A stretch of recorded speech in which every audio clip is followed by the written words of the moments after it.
Hi! Probably the most famous parable is the one of the prodigal son. But what is this parable about? Let's look at this parable from a Middle Eastern view. You will be amazed at what you'll see. Stick around till the end for the amazing conclusion of this parable.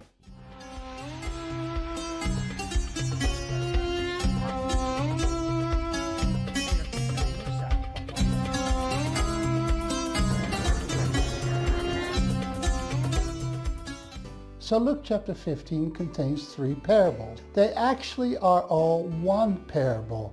They have the same message, though they are complementary. It's important to read the first 3 verses of Luke chapter 15 to understand this. Jesus was eating with sinners and tax collectors. The Pharisees, who were very concerned with being holy and being separated, saw this. As a matter of fact, the word Pharisee means separated ones. They didn't think it was right for Jesus to eat with the sinners and unclean people. Jesus, as a Jewish rabbi, eating with sinners is very offensive to them. Remember, in the Hebrew culture, eating together signifies having a close relationship with people. Then Jesus tells 3 very similar parables to them.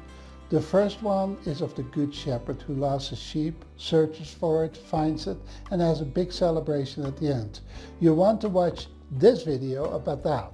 The second one is a woman who lost a day's worth of wages. She searches for it in a dark house. She finds it and then has a big, huge celebration at the end. You want to watch this video about that. Now comes the one of the prodigal son. I will personally call it the merciful father. A father has 2 sons.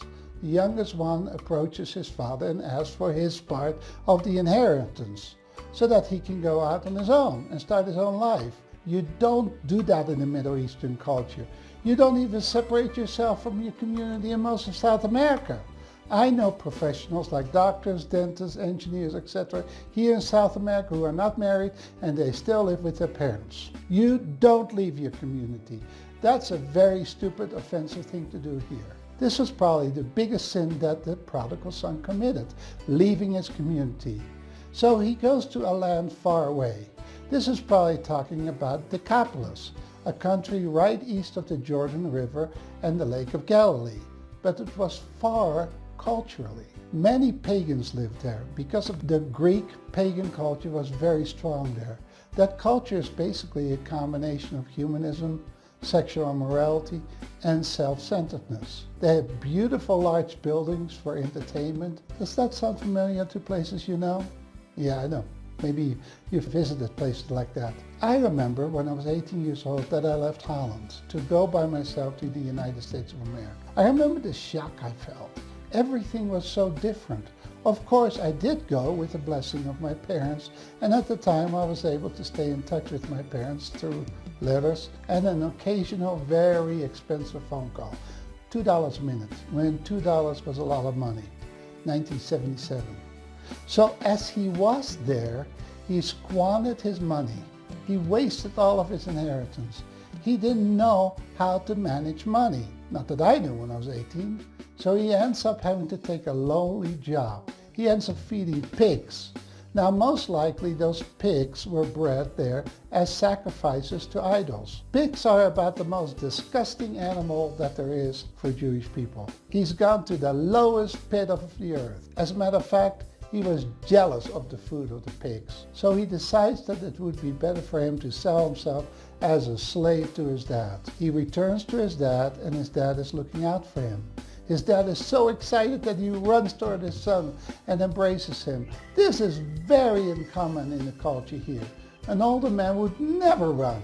His father loses his dignity because of his great love for his son. And what does his son have to say? Father, I have sinned against heaven and in thy sight, and I'm no longer worthy to be called thy son. Jewish people would have picked up on something here. This is the same thing that the Pharaoh told Moses after the plague of the locusts in Exodus 10 verse 16. By the way, the reason he said against heaven is because Jewish people wouldn't want to say God. So they substituted the word heaven for God. His father, though, is so happy. He throws a big party. But what does the older brother say? He's all upset because he had done everything right. But has he?